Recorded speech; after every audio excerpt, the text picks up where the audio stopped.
Hey everyone, welcome to Business Unchained, where entrepreneurs and business owners come together to power up on their journey to greatness.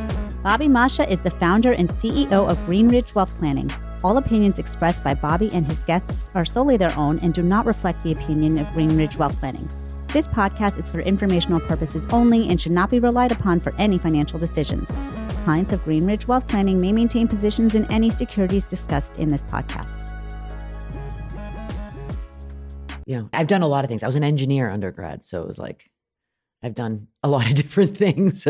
But I was at a startup that I had invested in. That's when I left the finance world. So I was like 18 years in finance, left to go head up the sales and marketing effort at a startup. What were you doing in asset management? I was in relationship management. So I managed all the wirehouse relationships. Okay. Merrill, Morgan, you know. So institutional side. Not institutional side, the wirehouse side. Oh, the wirehouse side. Yeah, Okay. yeah. And what was the catalyst to getting you out of there to moving into something different? It just reached a point where, I don't know, it was like my midlife crisis, I think, where I was just like, I don't know if I can do this for the rest of my life. Like, is this really all that there is? And like, where do I go from here? It's not fun anymore. And like, listen, you spend so many hours at work, you gotta love what you do. And you have to be excited about it, passionate about it in order to even do a good job. I felt like the luster was just worn off for me. Was there a moment where you lost that spark, where you're just like, you could put your finger exactly on when it happened? Or was it just something that wore on you over time? It wore on me over time. Yeah, I can't really say that there was a moment. There were just a lot of things, small things that just kept building over time that I feel like just kept wearing me down to the point where I was like, this needs to stop. So was it like, all right, I'm done with finance. That's it.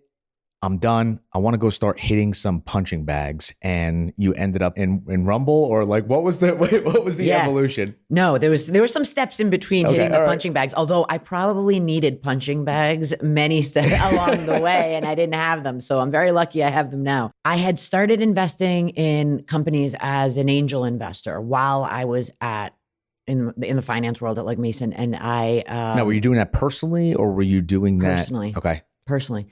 And so I, really started networking to try to figure out what it was that was kind of calling me, because I didn't know what I was going to do. And I'm like, listen, I'm not right out of school with no responsibilities other than myself. I mean, like, I was a mother, I had a mortgage, I had, there's expenses there. So you can't just say I'm like throwing it all up in the air and like going to figure it out. Like, this doesn't happen. So I had started networking, really trying to figure out what is it that I can do? How can I reinvent myself? How can I do something that just makes me excited? And I ended up investing in a company that got Series A funding, and it was a fashion tech startup, completely different from what I had done. But sales and marketing, those are things I know. So I was like, all right, listen, my skill set's transferable. I haven't done anything other than finance for 18 years, but I know sales and marketing. I'll be fine. So I kind of overcame my own doubts of myself, went there and headed up the sales and marketing organization. So I went from a huge company to a startup, which is like night and day difference in terms of like difference. What you do. I mean, you're doing everything under the sun. And I learned a lot. It was fantastic. And then while I was there, this all started kind of coming around the COVID timeframe. Right before COVID, there were tariffs that were being imposed into Chinese goods. There was a whole bunch of stuff happening in the fashion industry that got me and some others to kind of break off and start our own company. And we started manufacturing clothing for fashion brands in the US, in South America. Okay. So it was a great kind of diversification to their supply chain. Pivot, but you know what? I feel like it's opportunities. I don't look at it as like pivoting. I look at it as grabbing an opportunity and kind of seizing what you see as an opportunity that's knocking on your door. And a lot of people, I think, are afraid to do it because it is so different, right? And you're like, am I going to do well? I think I'm just more of a natural risk taker. And I also know that I can't fail. So there's no option for me. Work hard until you get it done. That's it.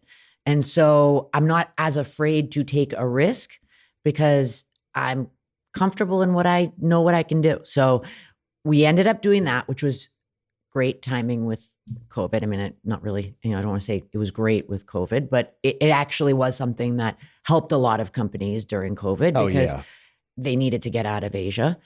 And after all of that, as I was exploring again, other opportunities, for me, it's about networking. And I think that's the key to all of this is that I'm a networker. I talk to people that do many, many different things that you might be like, what is your relationship with this? Like, why would you even be going to that networking event? And it's because I think, opening my horizons to so many other things that are going on in this world, I feel like there's so many opportunities I wish I could take advantage of. And again, the opportunity for Rumble came about. Rumble had just franchised, and obviously knowing the area of Hoboken, Northern New Jersey, and connection to Manhattan, for me, it was like right place, right time, right modality. It just made sense. So what talk to me a little Rumble. What is it? So Rumble is a boxing inspired workout. You don't need to be a boxer. You're not fighting against anybody. You're basically fighting against your own demons. Your own demons, which by the way, is the best fight to have. If you want to feel great, punch a bag. But again, no boxing experience required, but it's a great way to get your HIIT workout in, cardio, and it combines it with strength training. So you're getting the strength and the weights and the, core workout and everything else in between. So it's a 45-minute workout, group fitness. And honestly, one of the most fun workouts you can ever do, and probably one of the most challenging if you push yourself. So I had absolutely loved it when I was in Hoboken, gone into the city. It was one of those things that, everybody was talking about. And so when it came to the table as an opportunity for me, I was like, oh, this would be great there. And that's how the Rumble story began. Now, you just happened to come by it. You were living in Hoboken and this opened up. Am I following the chronology of this correctly? So it was in the city. They originally opened in the city. So it was privately owned. And there were a number of locations in New York City. And then they expanded across the country to different major metropolitan areas. And then Exponential Fitness, which is the mother company, which is a franchise fitness brand, purchased them and added it to their portfolio of brands. So that's when I got involved. And this is post-COVID. This is 2021. Okay. So, still Right kind of living the COVID era of, masks and social distancing. So But people right were for telling me opportunity. it's a risk. You're opening a gym. Like no one's going to go to the gym. Everyone's going to be afraid of germs. And in my mind, I was like, there's just no way. Not the demographic that I was going for. They were like itching to do what they did before, if not more so than before. And so that's kind of when this all started. So Hoboken's yours. You founded it, so to speak, right? Opened the doors. Yeah. Yeah. And then that was going well for you when you said, okay, 3 in the city. What did that story look like? How did that unfold? So Hoboken opened. Hoboken beat records like across Exponential. We're the #1 franchise in the world. For Rumble, we've continued to hold the #1 status in terms of membership, revenue, et cetera, from even when we were in pre-sale. So it was great for me to kind of really see that I can succeed in something so different from what I had done previously. And then I was like, all right, all of the locations are now franchises. So the city locations. And I wanted to get involved in that in some way, shape, or form, because I was like the original locations being in the city. So I started talking to the ownership team there.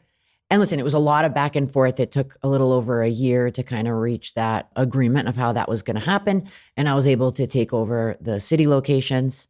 At the same time, I had signed a lease in Jersey City. So was looking to open that one. And then last summer, the opportunity kind of came up to purchase locations in Massachusetts, right in Boston. I'm from Boston, so I know the area very well.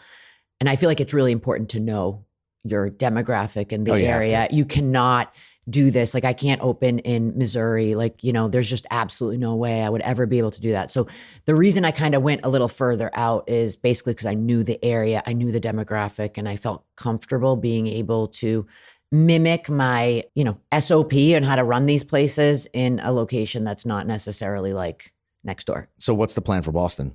So I have Boston. So I have 2 locations in Boston. Okay. And I'm going to expand. So I'm looking to grow in the Boston metropolitan area because I do have that territory. So again, happened in August. So we're not even in a year yet, but I'm already looking at locations there too. Is that like a 5 shop? What is the gym size what does that look for? Like Hoping for around 5, but right now the plan is to get 2 new locations in some of the spots that I'm really excited about. And then from there, kind of see where I want to go within the city. So it's interesting because we talk to a lot of people about just the multi-unit component of opening a business, right? It's one thing if you open up and you're either bricks and mortar or you are working remote and you have one spot, one place where you need to make sure that your overhead, utilities, et cetera, is taken care of. You have the right systems in place. The employees show up. It becomes a little bit of a different animal when you go into multi-unit. You coming from finance, then getting into some startup for fashion, and obviously dealing with logistics gets complicated, but you're not housing employees in South America. You're hiring to get the products taken care of. Yep. Was this something that you were taught by your franchisor? Was this something that you just had a certain mindset in terms of a vision, how you wanted to unfold this whole operation? Or what got you from 1 to 3 to multi-state? Yeah. So I pretty much have learned on my own, which again, good and bad because you make a lot of mistakes. But I think that scaling a business is difficult.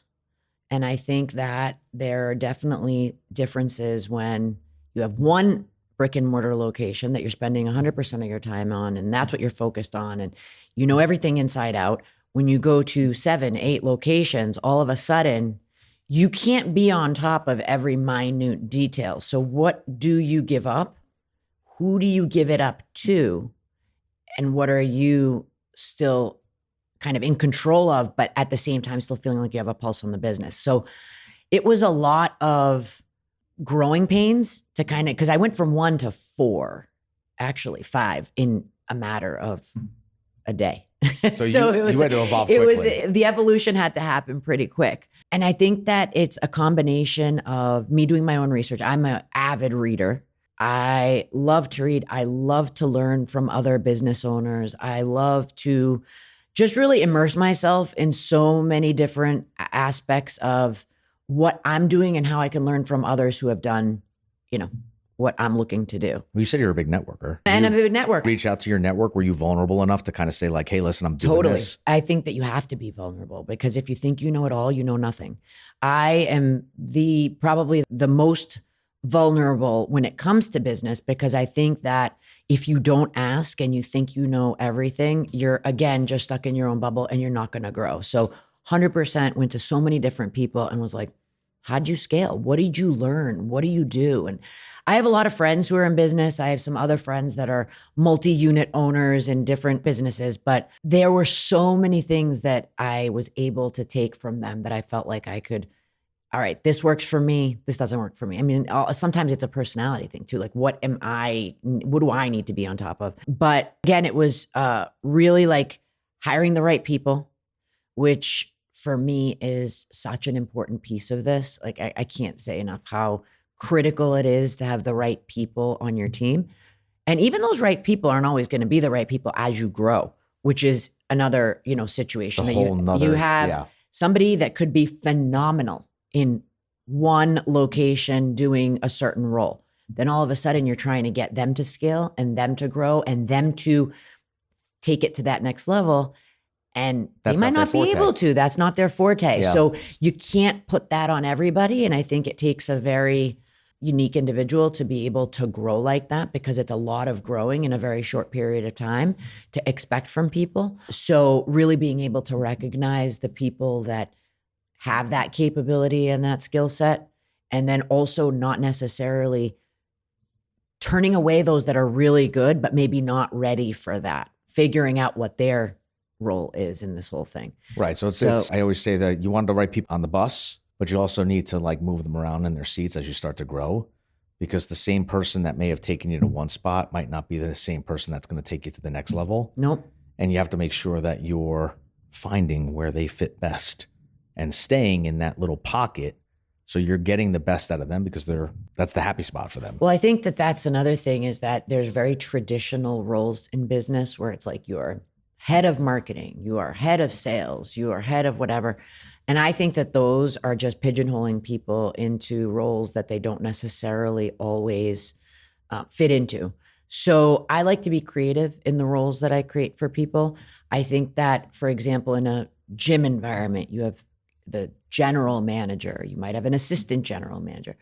Who's great at generally everything? Not many people. There's niches. Everybody has like a certain, I love sales. I love social media. I love, engaging with clients. I love customer service, whatever it is.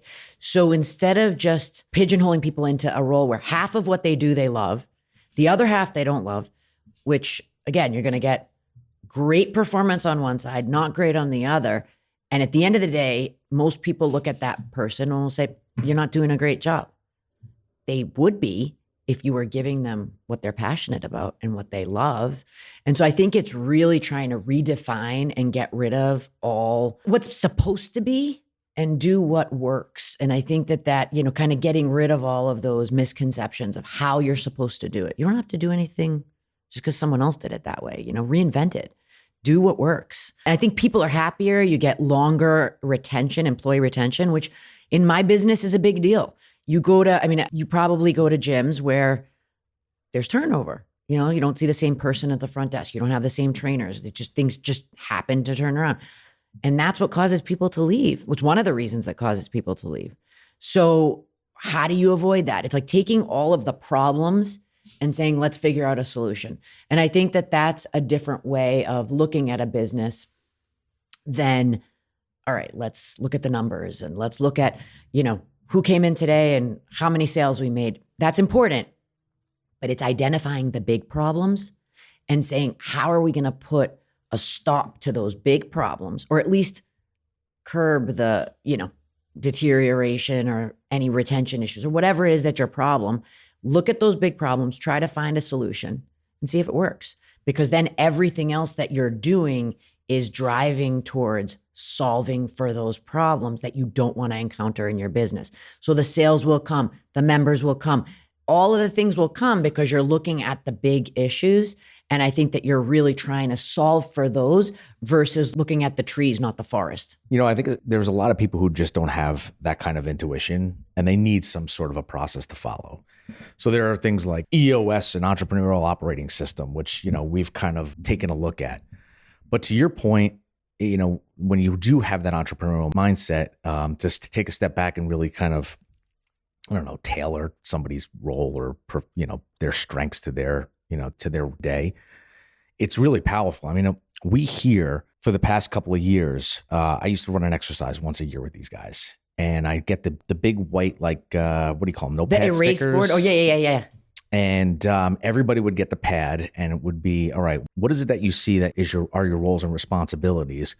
If you were to get rid of, 5 or 10 things that are on your list, what are the things that you want to keep, that you love, and what are the things that you want to get rid of?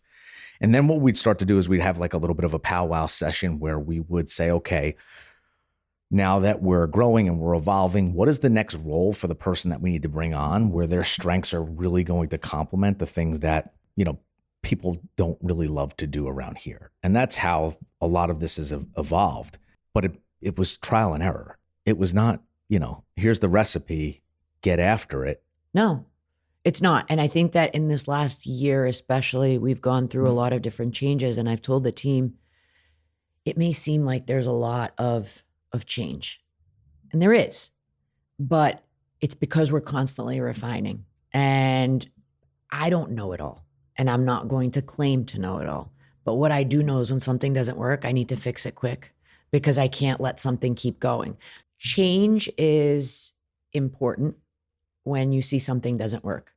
And in a lot of instances, I know other owners that I talk to and in many businesses where they're like, this isn't working for me. I have this person that does X, Y, Z, and it's just not working. And my question back is, why haven't you done anything about it? When something doesn't work, I can't let it go. But it becomes a comfort thing for them. They don't want to face the hard either conversation, the hard act of replacing that person, having to communicate that with the rest of the organization. Those are the things that at the end of the day, it's little punches over and over again. And you can stop that by just doing that hard thing and being upfront and dealing with it today, as opposed to continuing to deal with it. And the fear of who's going to do it. Like, who am I going to get? Am I going to get anyone that can do? There's the nagging thing in the back of your mind. That's like, all right, that person's gone, who's going to do it in the interim? And am I going to find somebody? You're going to find everyone, including us, anyone there's not a person in here who is not replaceable in their role. We're all replaceable. So get over that. You'll find somebody. And even if that person doesn't work, you'll find somebody else. It just is. But knowing you have a problem and not doing anything about it isn't going to solve anything. It's only going to make it worse. So we've had two instances here that kind of reflect back to what you're saying. One to where it was like, let's find somebody first. And then one to where it was like, no, that didn't work the last time. We need to just cut the cord, deal with it, and we're going to come to a solution faster and find the person faster, because the gun's going to be to our head. What are some of the instances that kind of led you to that thinking? So I've had instances in like that in both of those scenarios, where one is find the person first.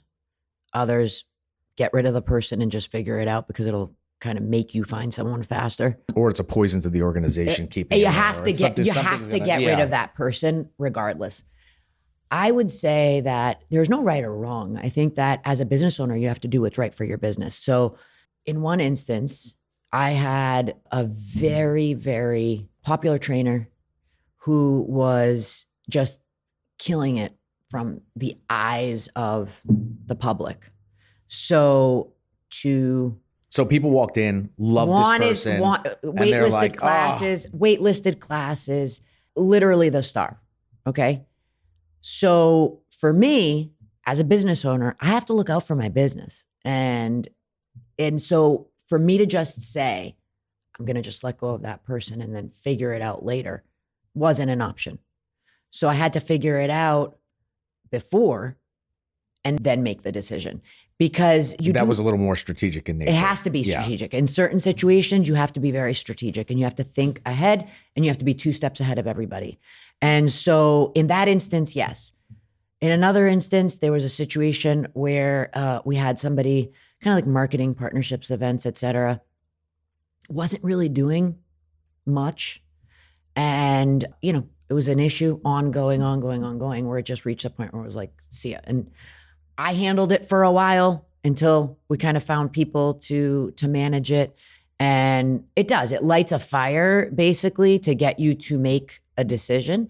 But at the same time, it's just like, you know what? I'd rather be done and part ways versus having to kind of go through that kind of even just like the emotional like hassle of having to have these conversations. I don't have time for that. No one has time for that. Let's just do what we have to do. Let's all be responsible for what it is we need to do. These conversations to me are just like wastes of my time. So, just to kind of get into your mindset a little bit, how'd you grow up?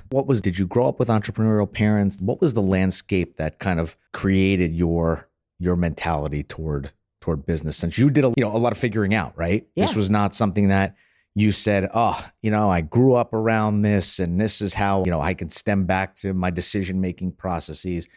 You basically said you figured it out, but what's behind all that? So I didn't grow up with entrepreneurial parents. My dad is an engineer, very low risk in terms of just things that, decisions to make in life. Well, calculated. Very calculated. But at the same time, you went to school to be an engineer. I was an engineer. And I do think that thought process, the logical, analytical thought process, is so extremely critical in anything you do. It doesn't have to be just business. And so I am a huge proponent of math sciences for everyone, just because of the way that it teaches you to become logical, think, and actually apply, not just memorize. You have to apply knowledge. And to apply knowledge means you have to get this brain working, because you have to come up with the solution. So a huge proponent of that. And I think I got that from my dad. In terms of the entrepreneurial spirit, I think you have to go back a generation to my grandmother's of Greek descent. My grandmother's Greek from Greece. not traditional for Greek women that time to be strong, independent, business oriented, but mine were. And so, both my grandmothers were extremely strong, did a lot that were huge risks like that they took, like coming to America. One of them was a widow, came to America on her own to bring her kids over, never had been anywhere outside of like her small remote area of like Greece. And my other grandmother too came to America, never had stepped foot here, didn't know English, ended up, with my grandfather who had restaurants and businesses that kept him out of the house for many, many hours. So she was by herself a lot. Diners, things like that, where you're talking 24 hours a day. There's like work going on. And she had to kind of figure things out on her own. And at the same time, helped my grandfather, because he was a non-risk taker, start buying buildings, start getting into real estate. And my grandmother was the one behind all that. So for me, it was just seeing the examples of really strong women, really strong people. I don't want to even just say women because it could be anybody. People in my family that I saw and I think took a lot from that, and also have a lot in common and a lot of characteristics in common with them. And so I think that's where I really got it from, in terms of just saying that, listen, if I don't do this, if I don't try this, then it won't happen. I can guarantee you it won't happen. But if I try, there's a chance something good will happen. So I think that that's just been my mindset, is that if you don't do it, I can guarantee you the result. But if you do it, there's a reward potentially there. So yes, it's a risk reward, but I'm willing to take the risk. So you kind of attribute a lot of your success, so to speak, from thinking outside of the box. And engineer, not really trained to think outside of the box. Grandma sounds like she thought outside of the box a lot by, just even from leaving Greece to coming to the US. What are some of the things that you bring to your business where most people are stuck in the box? Yeah. Well, I would say, actually, I'll challenge you on the engineer thing. The box. There's a lot of puns there. I'll challenge you on the engineer thing, because I think engineers probably think more outside the box than most other industries. Now, the way of thinking and the process to get there is probably more formulaic, but at the same time, we wouldn't have a lot of things like AI and space exploration and all without engineers thinking outside the box. So I think engineers, although analytical and logical, using theory to come to something that doesn't exist, I think is very, and not all engineers are like that, but I do feel like there's something there that's really creative. But I think that the whole thinking outside the box thing is something that I've learned over time. I don't think that it's something that you can change your mindset in, with just like, one conversation with somebody. No. It's something that you have to test and see and realize over time. And you have to keep challenging yourself. Always. Well, you always have to keep growing. And so for me, it's like, all right, what's the next thing that I'm going to do to up my game? And I think, everyone on my team will tell you I'm probably the hardest working person there. I don't expect anyone to work harder than me. And I don't expect anything of anybody that I haven't done or know how to do myself. So I have a lot of expectation that I put on myself. And so in order to keep myself proud, but like to keep myself in a place where I feel like I'm growing, evolving, where I feel like I need to be, I have to constantly keep learning and challenging myself. So there's always, what's the next thing that I'm going to do? What's the next thing that I'm going to explore within the team? How am I going to get them to grow and develop? I feel like it's a huge responsibility when you're a business owner and you have all these people that are working with you, because you are the leader, but as a leader, what does that mean? And it means that you're responsible for these people.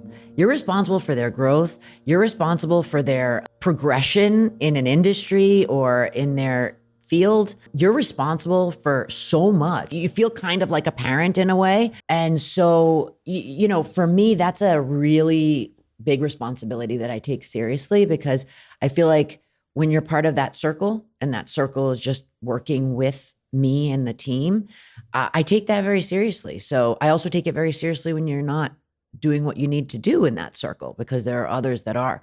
So it's a lot of responsibility. It's a lot of pressure, but it also is what keeps me on my toes because I want to make sure that I'm giving everybody the best that I can as a leader, as a mentor, and also showing them my failures, because I don't think anyone is successful without having failed many times to get to the place where they're at. There's no such thing as success without failure. And so I think it's very important as a leader to be very open and honest about things that don't work, things that you've done, and being able to say, You have to own it. I screwed that up. Yeah. And I didn't see this coming. And so it's not about the failure. It's about how do you bounce back from that. And I think that's the lesson that I want to show people on my team, and how to kind of bounce back. If you wallow in it, you don't try to find a solution, you don't try to pivot and think outside the box, guess what? A failure is then just a failure. What was one of the hardest conversations that you had to have with your team when you had to accept a failure and move past it and through it? One of the hardest conversations was we had one of the studios in our portfolio, we did have to close down. It was an extremely difficult decision to have to, after almost a year of just grinding, blood, sweat, and tears to get some of these studios turned around, because I inherited studios. I bought studios. I didn't necessarily start them from scratch. Mm-hmm. To see how within that group, there were some that did really well and just exceeded expectations. And then there was just that one outlier that we couldn't figure it out. We just couldn't figure out how to get it to work. And there were a lot of factors that came into play, location and the demographic and so much, but it was hard because it wasn't the people. And so having to have that conversation with that team, having to kind of reorganize the team and let people go and admit to it didn't work. And in my mind, it was a failure. How much leeway do you get from the franchisor when you start to get a little bit more creative, or you want to implement something that maybe isn't part of their vision? Do you find that it's a collaborative relationship, or do you find that they give you a lot of rope to just kind of go and make some changes? Or do you find yourself under what most franchise situations look like, which is, here's the box, and I know you want to think outside of it, but you got to stay in it. We're a franchise, and franchise is about buying the box. Yeah. So I do feel like they give me a lot of creative leeway, but it's not something that I do without having conversations and kind of following certain rules. So I definitely have great relationships with everybody at the exponential level. I think that a lot of things that I've implemented have become ideas that they've been able to implement with other franchisees. I'm not looking to keep any secrets. I mean, nothing that I do is a secret. So if it can help others, great, go out and do it. I don't try to keep it to myself. So I share all of that with the franchisor. I feel like with some of the locations that I have, they're not typical boutique footprints. Like in the city, I have these signature studios that are quadruple the size of smaller boutique ones that are franchisee model. What's a typical size of one of yours? So this way we can visually. So city location would be around 10,000 square feet, maybe more. And the Upper East Side, it's a 5-story building. We even have a dry bar inside. Wow. Huge. Couldn't imagine what the rent is. So let's not talk about that. But that's the original footprint that existed. And then obviously in any franchise model, they take the original and they create a smaller footprint that can be replicated. And that's the boutique model. Rinse, repeat. So there's a difference in how you run a studio that needs to make X dollars in order to kind of keep the lights on. And there's a difference between how you run a 3,000 square foot studio that might not necessarily be in the heart of Manhattan. So there's some leeway that I get just because of the nature of how there is a difference in how you run those two businesses. So, I'm respectful in terms of understanding that I'm part of a broader organization. I don't take that for granted. And I think that's why I did this. I mean, if I didn't want to be part of a franchise, I would have just gone and opened my own, Irina's boxing gym, but I didn't do that. So there's a level of respect that I need to have for that, which I do. But at the same time, I do think that my ideas and my proposals that I make on how to run certain things can help others too. So, sharing it and trying to make it better for everybody is fine. I appreciate that and I want that. So when you think about when somebody says what is it that you do? Are you looking forward as you're going to be, the boxing queen of the US? Yeah. Are you thinking about other ideas? Are you bored? You got a certain amount that you want to open? What does the future look like in your mind as you see it today? So when someone asks me what I do, I say that I build communities. It has nothing to do with the gym. It has nothing to do with the workout. It has nothing to do with the modality. Anyone can go to the gym, any gym. You can go to Planet Fitness for $10 a month.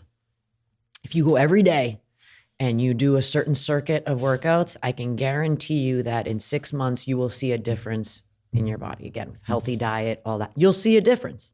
Any modality, it doesn't matter.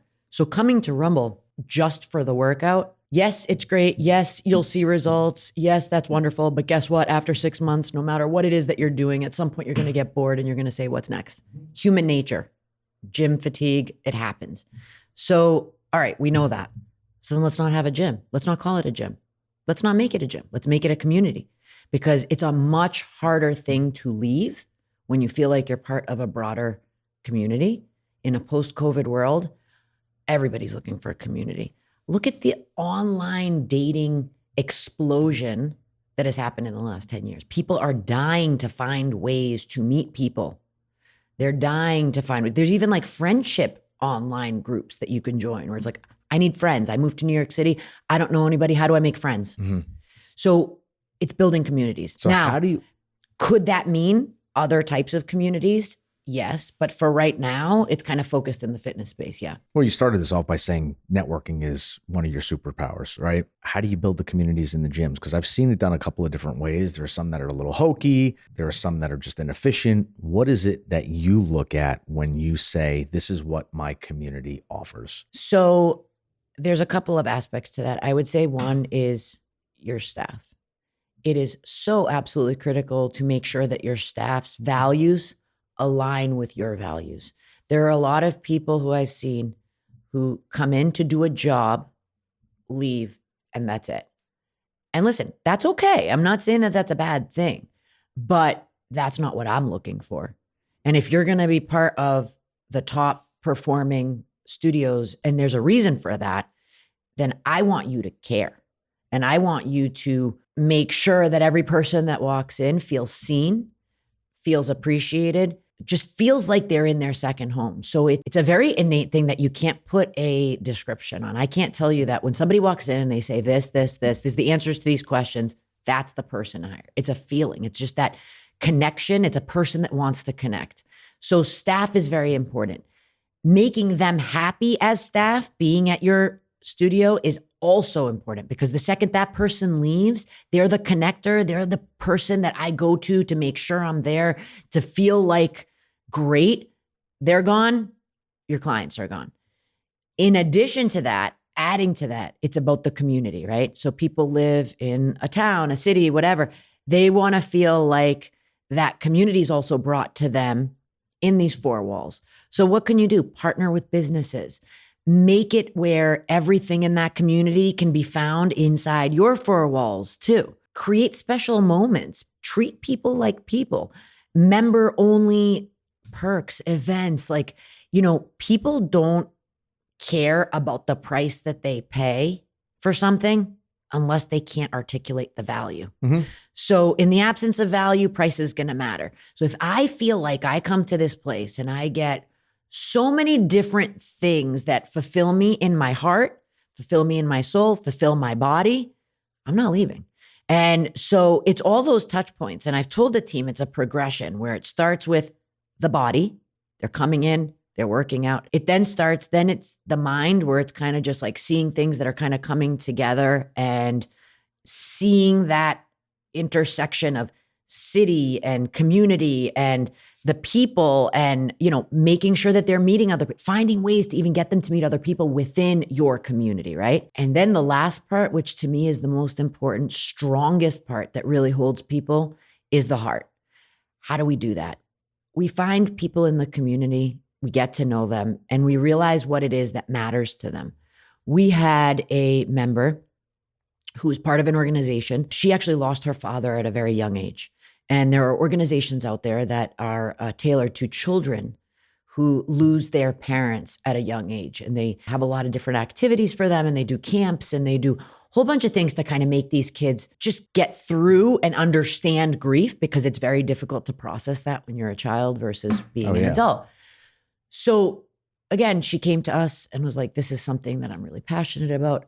We did a whole class tailored to raising funds for this organization. She spoke from the heart about her experience and what this organization did for her and her family. I mean, we had the whole room was in tears, just feeling so connected. When you have moments like that with people, and it doesn't need to be in a gym, anywhere, you could be doing this at your church, at your group that you're part of or whatever. You're rooted. Oh, yeah. You now are connected. And I feel like, and it's not done in a way that is inauthentic. And I think that's where that you said it could be hokey. It can be hokey if you're doing it for the wrong reasons. We're doing it so that our community does feel more connected. And we want that. And we mean that. And it's all about what matters to them, not what matters to me, not what matters to my trainer, not what matters to, it doesn't matter what we want. It's what they want. That's the community. They're the heart. And we're just there to kind of make sure that the heart keeps beating. So I think that it's a combination of who you hire, how you hire, getting rid of people very quickly that don't fit that dynamic. Mm-hmm. I don't care if you have to cut classes, for example. I don't care if you have a shift that only has one person versus two. Get rid of that person. You don't need that there. It's going to damage you in the long term. Then it's about kind of creating those moments for people. Because if you touch on body, mind, and heart, you have them for life.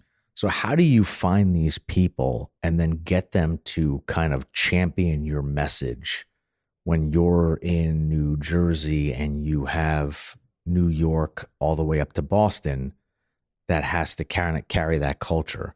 What are the things that you do to not only identify the right people and find them? Because culture is a funny thing. And people throw that word out, what's your culture?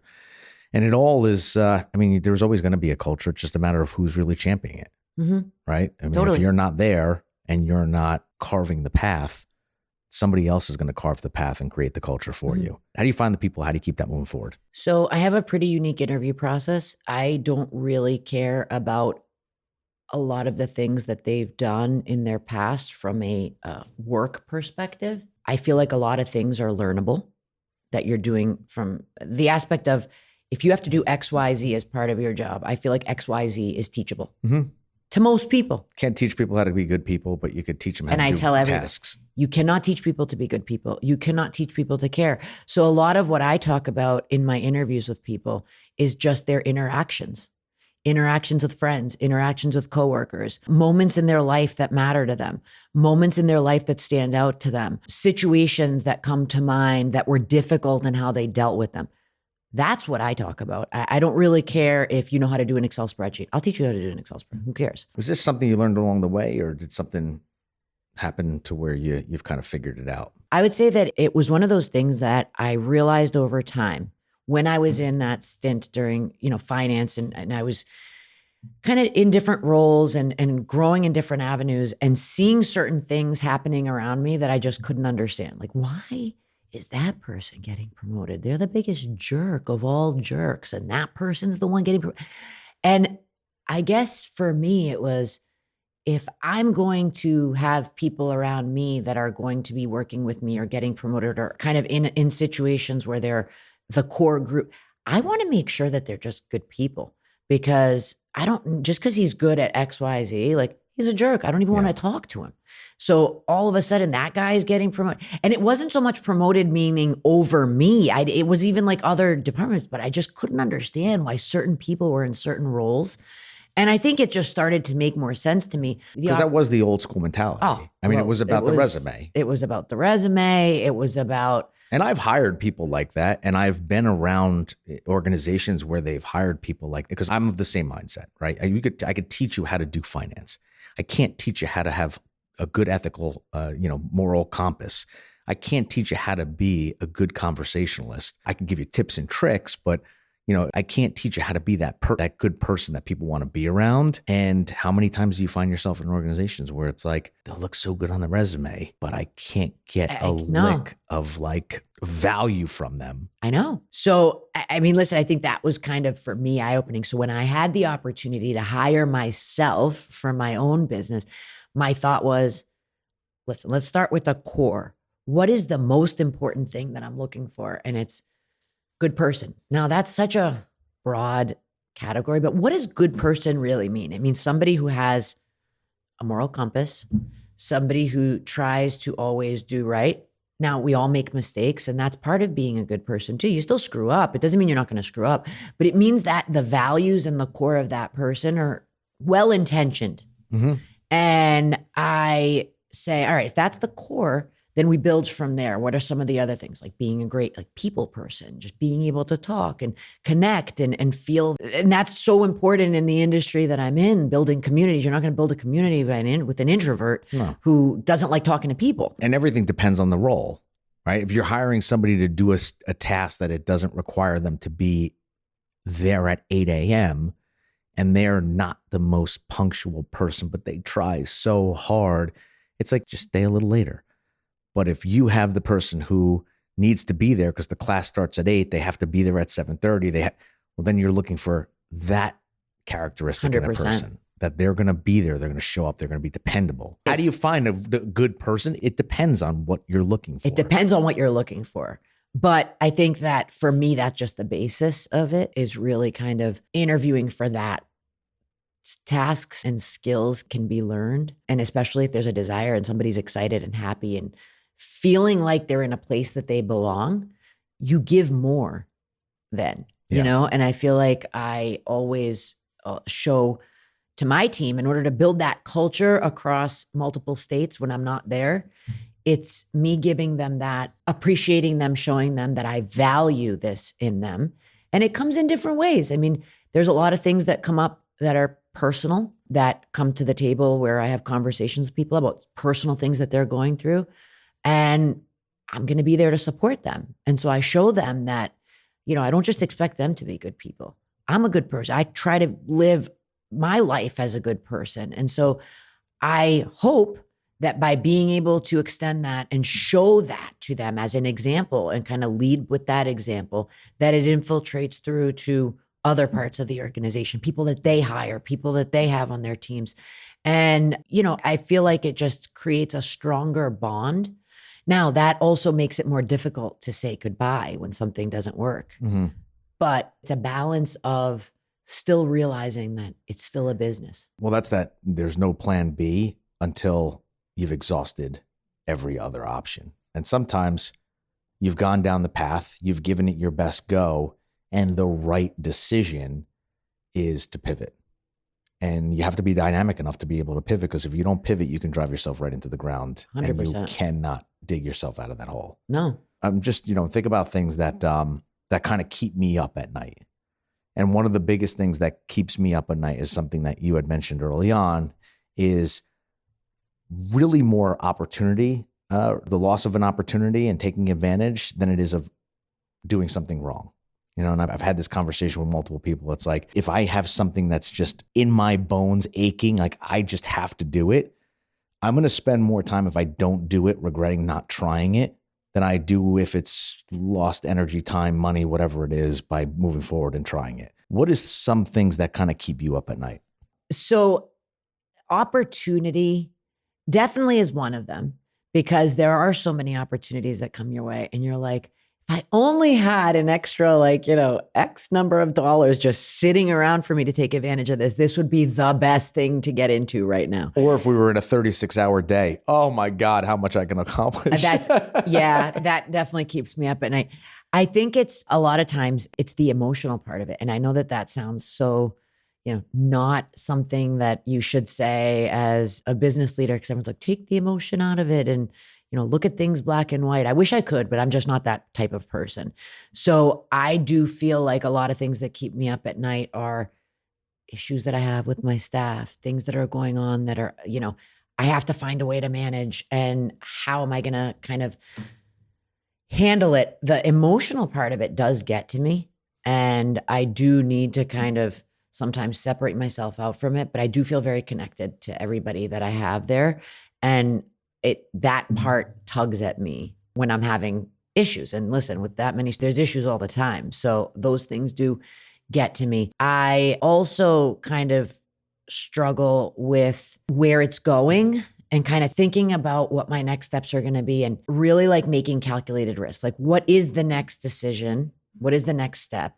And then really thinking through and analyzing all the pros and cons and what could go right, what could go wrong. And, because I am a very analytical person, and yeah, I'm a risky person, but I don't just take a risk without thinking it through. A calculated risk is what I take. Now, do you get excited, or is there a level of anxiousness? Like, what's the process as you start to think about growing and the next thing that you may have to relinquish that comes off of your responsibility, task list, whatever it might be? Do you get excited about that, or do you get anxious about it, or how do you approach, that portion of growth? I would say a combination of both. I think that I'm constantly thinking about where I'm going to be in a year, 2 years, 3 years. And by doing that, it actually kind of removes a lot of the anxiousness, because what I'm doing is also looking for individuals around me that I feel like could be part of that growth. Because if I can see myself somewhere in 3 years and I can envision what that means and what I want it to mean for me, who do I want on that team? What are the characteristics of the person I want on that team? So by grooming that person or finding those people now will help me get to that point faster. So it excites me. There's a, slight level of anxiousness, but I think it's like the nervous, like the happy nerves kind of thing, not in a negative way, but I think it's about prepping myself for that. So I'm constantly prepping myself for the future, because if I just stay in what I'm doing today, I'll never get to that point, because it's so easy to get bogged down by today. So it's constantly trying to figure that out. And I think as you do that, you're upping your game slowly, because you're upping the quality of the individuals that you have on your team or the skill sets that they have on the team. And you're just kind of continuously getting to that point, and it comes faster. Yeah, I love that. It comes with its own therapy as well. Yeah. I'm sure at certain points. I know it has for me. Somebody who's out there who maybe has gotten into the mindset of after listening to this of, what? I'm not going to live with any regret. I'm just going to move forward. I'm going to think bigger about my business. What are some of the key elements that you would give as advice to them as they start to think about their path? Or if they're in a singular business and they're looking at multiplying that business, the key messages that you think would resonate with the audience to kind of move forward to that next step? Well, first of all, if you don't do it, then you know what the result is. I say this all the time. If you don't do it, you're not going to get there. Guaranteed. So you want to do it. Now, how you do it is a very personal path, but some of the key steps on that path are, first of all, really envisioning what that means for you. Like, what does that look like when you say, I want to grow? Does it mean you want to have 10 locations? Does it mean that you want to have, double the employee size of what you have now? Like you need to expand to Europe or whatever, your product line. What is it that you're defining? What is it that you want?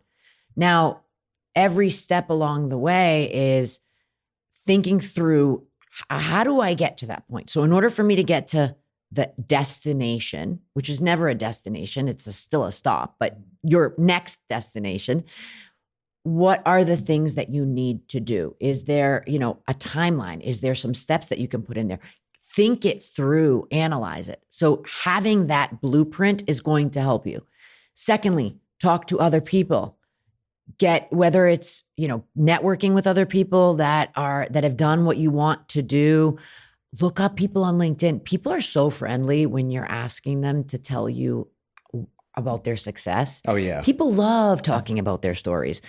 You're so successful. I want to learn from you. Can I have 15 minutes of your time? I can pretty much guarantee that you will never get a bad answer. You might not get an answer from some people, but you won't get a bad answer. Just as long as your last message wasn't trying to solicit them for something. Exactly. Yeah. Being careful about that for sure. But when you're genuine about it and you're like, I just want to learn, people are very open to that. Now, if you're more of an introverted person, read. People write about this stuff all the time. This isn't new what you're trying to do. So read about it if you're shy about reaching out to people, like figure it out. But figure out what other people have done, because there are lessons to be learned and there are things that you can avoid, pitfalls you can avoid. Mm-hmm. Why not? Right? So I think that's how you have to do it, and create that blueprint and stick to it, and be really, really committed because it's not easy. And it's not easy when you have to say no to things because you're so focused on your path and you're so focused on what you need to do. I mean, and just know that as you kind of become more and more ingrained in how you're growing and that becomes a bigger part of your life, there's going to be fewer and fewer people that are going to be your champions as you get to that point. And that's okay. But just know that going into it.